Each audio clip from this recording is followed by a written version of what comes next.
Actor Reginald Kincaid has a problem. I think it's a problem. Sherlock Holmes is dominating his life. Yes. Is this a part to die for? Oh, it's marvelous. An actor playing an actor. An actor playing an actor, plus a guy who really always wanted to play Sherlock Holmes and wasn't right for the part, playing Sherlock Holmes. I mean, it was a dream picture for me to do, it really was. Any talents in fencing that have come to your aid over the years as they do to Reginald? Yeah, oh yeah, so when they said to me, you got to fence, so I hadn't fenced for about 7 years, but once you learn it. I did saber fencing in Sweet Liberty, but this was foiled, which is different. But I also had a very good fencing double. I had a master swordsman to do all those, where they do the candle like Errol Flynn. I can't do that stuff. No. Now, just as Sherlock Holmes dominates Reginald, I'm wondering if the film career of Michael Caine has had a part or two that seems to dominate Michael Caine in the same way. Well, sure. It's apart from my family, it's the most important thing in my life. And for a long time, because I didn't have it before I was married, you know, it was the only thing I had. And it was a thing that I always wanted. I always wanted a movie career. Once I was in the theater for 11 years, but once I went into movies, I never wanted to go back in the theater again. So I've never gone back for 25 years, 26 years. And along the way, was there a part that so dominated your career that it sent you into the shadows like it does Reginald? Oh, yes. I think Alfie, for a long time, took over my persona.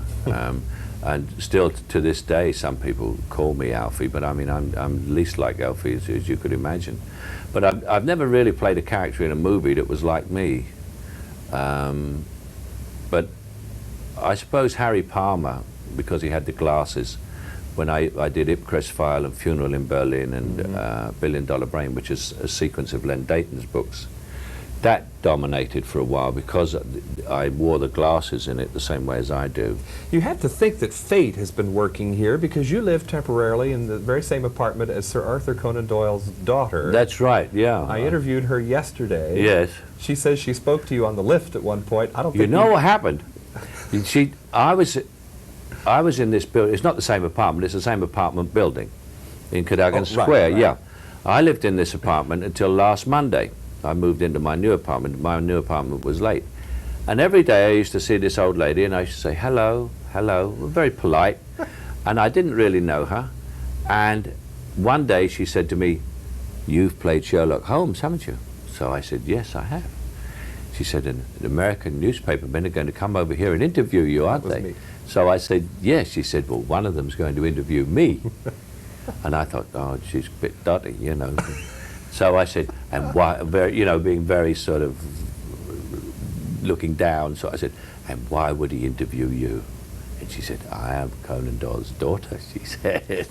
But if you think what this movie's like, which is a spoof of Sherlock Holmes, I'm glad I moved out of the apartments before she sees this film, because if she sees it, I don't know how she'd take it. In fact, do you anticipate some shockwaves spreading through the Sherlockian society? There might be, but I've already talked to the president, and he read the script, and I was a bit in fear and trepidation when I met him, but he had read the script, and he had a very interesting attitude towards it. He said, you're not Sherlock Holmes, so it doesn't matter. You're an actor. He said, you're an actor playing Sherlock Holmes. He said, so therefore there is nothing for us to take offense at. He said, and as a matter of fact, he said, I thought it was very funny.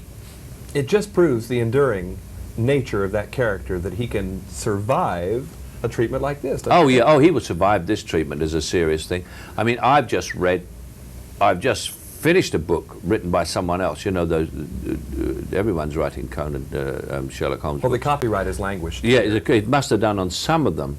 It was interesting with us is that we used Moriarty, and what happened was that I think somehow or other the copyright had lapsed on Sherlock Holmes because it started so many years before.